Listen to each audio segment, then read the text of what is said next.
আসসালামু আলাইকুম everyone, welcome to my channel enjoy life. আশা করি আপনারা সবাই অনেক ভালো আছেন। আলহামদুলিল্লাহ, আল্লাহর রহমতে আমি অনেক ভালো আছি।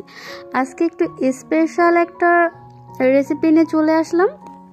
যারা সিম তরকারি খেতে পছন্দ করে তাদের জন্য একটু বেশি স্পেশাল। এতটা মজার হয়েছিল এই রেসিপিটি, না করে খেলে বুঝতে পারবেন না।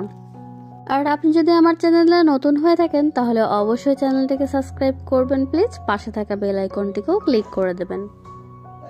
চলুন তবে কথা না বাড়িয়ে স্টার্ট করি রান্না। এই রেসিপিটি করার জন্য ফার্স্টেই লাগছে আমার সিমগুলোকে খুব সুন্দর করে বেছে নিতে হবে। ঠিক এভাবেই, যেভাবে আমি দেখাচ্ছি ঠিক এরকম করেই দুই পাশ থেকে শির উঠিয়ে দিয়ে মাঝখান থেকে ফাটিয়ে দেখতে হবে মাঝখানে পোকা আছে কিনা।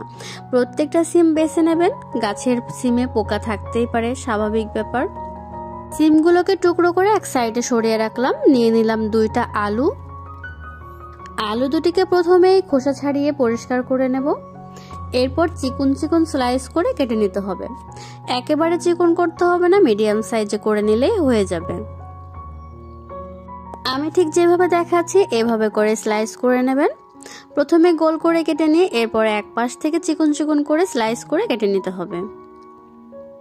ঠিক এরকম সাইজের হবে। আলু এবং সিম দুইটাই কাটা হয়ে গেছে। খুব ভালো করে পরিষ্কার করেও নিয়েছি। লাগছে মিডিয়াম সাইজে দুটো পেঁয়াজ কুচি, নিয়ে দিলাম কয়েকটি কাঁচা মরিচ আর ধনিয়া পাতা কুচি। চুলায় একটা ফ্রাই প্যান বসিয়ে দিয়ে গরম হওয়া পর্যন্ত অপেক্ষা করলাম। গরম হওয়ার পরে দিয়ে দিলাম তেলটা গরম হওয়ার পরে দিয়ে দিলাম পিস করে রাখা সিমগুলো আর কেটে রাখা স্লাইস করা আলুগুলো। এরপর পরের উপকরণগুলো দিয়ে দেব। প্রথমে দিয়ে দিচ্ছি পরিমাণ মতো হলুদ, দিয়ে দিলাম পরিমাণ মতো লবণ আর সামান্য কিছুটা পরিমাণে লাল মরিচের গুঁড়া। সবগুলো উপকরণ দেওয়া হলে খুব ভালো করে মিশিয়ে নিতে হবে। এখানে কোনো পানি ব্যবহার করছি না আমি। এটাকে কিছু সময়ের জন্য ঢাকনা দিয়ে রেখে দিলাম। বারবার করে ঢাকনা দিয়ে ঢেকে দিতে হবে, কিছুক্ষণ পর পর নাড়াচাড়া করে দিতে হবে। এ পর্যায়ে চুলার আঁচটা একদম লো ফ্লেমে থাকবে। কিছুক্ষণ পর দেখতে পারবেন কালারটা চেঞ্জ হয়ে এসেছে। আলু আর সিমগুলো ভাজাতেই সিদ্ধ হয়ে যাবে, এরকম করে সময় নিয়ে ভাজতে হবে। দেখতে পাচ্ছেন আলু আর সিমের কালারটা চেঞ্জ হয়ে গেছে এবং খুব ভালো করে সিদ্ধ হয়ে গেছে। আলু আর সিমটাকে একটা সাইডে নামিয়ে রেখে ওই তেলের মাঝে দিয়ে দিলাম পেঁয়াজ কুচি, রসুন আর কাঁচা মরিচ। একসঙ্গে এগুলোকে খুব সুন্দর করে ফ্রাই করে নিতে হবে। এই কাজটাও একটু সময় নিয়ে করতে হবে। আপনি যদি আমার চ্যানেলে নতুন হয়ে থাকেন তাহলে অবশ্যই চ্যানেলটিকে সাবস্ক্রাইব করবেন প্লিজ। পাশে থাকা বেল আইকনটিকেও ক্লিক করে দেবেন। পেঁয়াজ, রসুন আর কাঁচামরিচ খুব সুন্দর করে ফ্রাই করা হয়ে গেছে। এগুলোকে আমি একটা সাইডে নামিয়ে রাখবো। একটা প্লেটের মাঝে সবগুলো উপকরণ আমি একসাথে নিয়ে নিলাম। এখানে রয়েছে রেসিপি তৈরির সবগুলো উপকরণ একসঙ্গে। যে রাখা কাঁচামরিচের উপর দিয়ে দিলাম পরিমাণ মতো লবণ। দেওয়ার পরে খুব সুন্দর করে কাঁচামরিচটাকে লবণের সাথে মেখে নিতে হবে। মরিচটা খুব ভালো করে মাখানো হয়ে গেলে সাথে নিয়ে নিচ্ছি পেঁয়াজ আর রসুন কুচির ভাজিটাকে। এটা খুব ভালো করে মিশিয়ে নিতে হবে।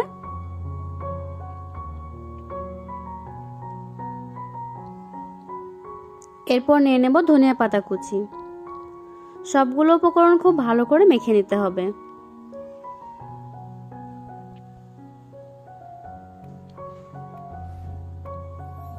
ভাজি করে রাখা সিম আর আলু একসাথে নিয়ে নিলাম এবং সবগুলো উপকরণ খুব ভালো করে মেখে নিতে হবে। দেখতে পাচ্ছেন সিম আর আলুটা কিন্তু খুব ভালো করে সিদ্ধ হয়ে গেছে। এটা মাখাতে একদমই কষ্ট হচ্ছে না। এ পর্যায়ে ভর্তার মাঝখানে দিয়ে দেব খাঁটি সরিষার তেল। সরিষার তেল ভর্তার স্বাদ দ্বিগুণ পরিমাণে বাড়িয়ে তোলে। সরিষার তেল দেওয়া হলে খুব ভালো করে আবারও মেখে নেব। মেখে নেওয়ার পরে একদম রেডি হয়ে যাবে আজকের সিম ভর্তা। আমার চ্যানেলের ভিডিও যদি আপনাদের ভালো লেগে থাকে তাহলে অবশ্যই লাইক, কমেন্ট, শেয়ার করবেন প্লিজ। শীতের সকালে গরম ভাতে এই ভর্তা একদম জমে যায়। এতটা মজার হয় এই ভর্তাটা, একবার করে খেলে অবশ্যই আপনারা বুঝতে পারবেন।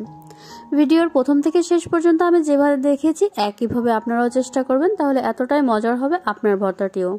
একবার তৈরি করার পর আমাকে কমেন্ট বক্সে জানাতে ভুলবেন না যে আপনার ভর্তাটা কেমন হয়েছিল। তখন আমার সাথে থাকার জন্য অসংখ্য ধন্যবাদ। আজ এই পর্যন্তই। আল্লাহ হাফেজ। আসসালামু আলাইকুম।